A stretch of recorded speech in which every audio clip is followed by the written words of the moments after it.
Shalom sahabat yang baik hati, salam sehat selalu bagi kita semuanya. Marilah kita bersatu di dalam doa. Allah Bapa dalam Yesus Kristus, kami sungguh bersyukur Tuhan atas segala kebaikan-Mu yang melimpah dalam kehidupan kami. Saat ini kami hendak merenungkan firman Tuhan. Berkenanlah Engkau memimpin kami, memberi pengertian kepada kami ya Tuhan, memberi pemahaman kepada kami sehingga kami boleh menghidupi, memahami firman Tuhan dan melakukannya. Amin. Firman Tuhan bagi kita pada hari ini tertulis dalam Mazmur 6 ayat 2. Ya Tuhan, janganlah menghukum aku dalam murka-Mu, dan janganlah menghajar aku dalam kepanasan amarah-Mu. Ale Jahoba, unang uhumi au di bagasan rimasmu, jala unang ajari au di bagasan parpiar ni murukmu. Ya Tuhan, janganlah menghukum aku dalam murka dan amarahmu. Pernahkah kita menyadari kesalahan yang kita lakukan, dan akibat kesalahan itu selayaknya lah kita mendapatkan hukuman? Tetapi kenyataannya kita mendapat belas kasihan. Atau misalnya seorang anak yang melakukan kesalahan dan dia mengetahui akibatnya adalah orang tuanya pasti menghukumnya. Seorang anak yang dididik menyadari kesalahannya, dia akan menerima hukumannya, tetapi dengan sangat dia memohon agar orang tuanya memberi hukuman bukan dalam murka dan bukan dengan kepanasan amarahnya. Tidak sedikit orang tua menjadi tersadar dan mendahulukan belas kasihan, tetap menegur anak itu, tetap mengajarinya, tetapi bukan dalam murka dan kepanasan amarahnya. Tetapi tidak sedikit orang tua kebablasan dalam menghukum anaknya karena lebih dikuasai oleh murka dan kepanasan amarahnya.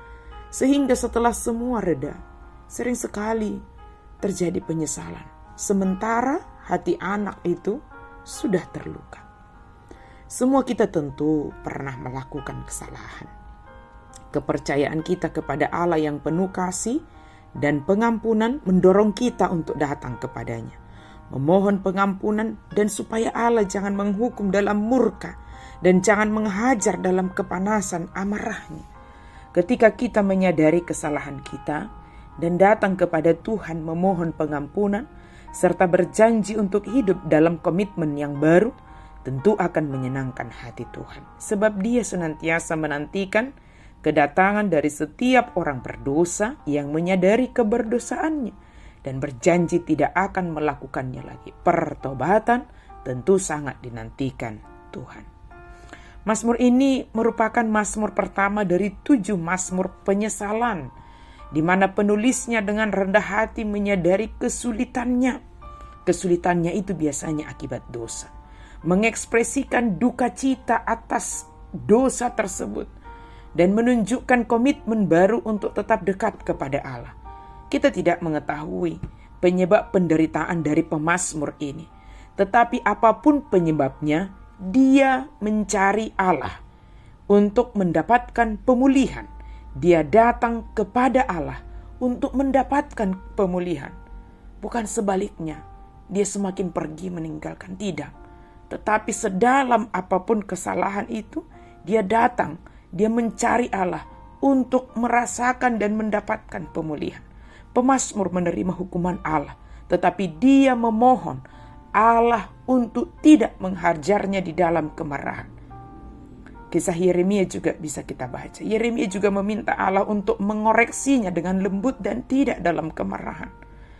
Pemazmur mengakui bahwa jika Allah memperlakukannya dengan adil saja dan tanpa belas kasihan, dia akan dimusnahkan oleh murka Allah. Kita sering ingin Allah menunjukkan belas kasihan kepada diri kita, tetapi keadilan kepada orang lain. Allah dengan kebaikannya mengampuni kita, bukan memberikan kepada kita apa yang layak kepada kita terima. Selayaknya lah kita dihukum, tetapi belas kasihan dianugerahkan kepada kita. Sahabat yang baik hati, percayalah, setiap dosa pelanggaran kita diampuni oleh Tuhan yang penuh kasih. Tetapi datanglah kepadanya, carilah dia, datanglah kepada Tuhan, alamilah pemulihan itu. Dan akuilah setiap kesalahanmu di hadapan Tuhan. Selayaknya lah kita mendapatkan hukuman. Jika Allah hanya memiliki keadilan tanpa kasih, maka semua kita tidak akan sanggup datang kepadanya. Tetapi karena kita percaya Allah yang kita sembah adalah Allah yang adil dan penuh belas kasihan, Dia memandang kita karena kasih-Nya. Dia bertindak bagi kita karena dirinya sendiri yang penuh kasih, membuat kita penuh keberanian datang kepadanya dan mengakui seluruh kesalahan, serta percaya akan anugerah pengampunan dosa bagi setiap orang yang datang kepadanya. Dia memulihkan kita, saudara. Kesalahan, dosa apapun yang pernah kita lakukan, yang mungkin melukai hati kita sendiri, datanglah kepada Tuhan. Dia memulihkan kita. Kiranya kasih Kristus juga menolong kita untuk mengampuni orang yang bersalah kepada kita, sehingga itu juga menjadi jalan Tuhan untuk memulihkan hati kita. Amin. Mari kita berdoa. Terima kasih Tuhan untuk firman-Mu. Terima kasih Tuhan karena Engkau senantiasa berbelas kasih kepada kami. Dan kami percaya belas kasih Tuhan senantiasa tersedia bagi kami, orang yang percaya kepada Yesus Kristus, yang selalu mau datang kepada Yesus Kristus, dan di dalamnya kami merasakan pemulihan. Dalam nama Yesus kami berdoa dan bersyukur. Amin.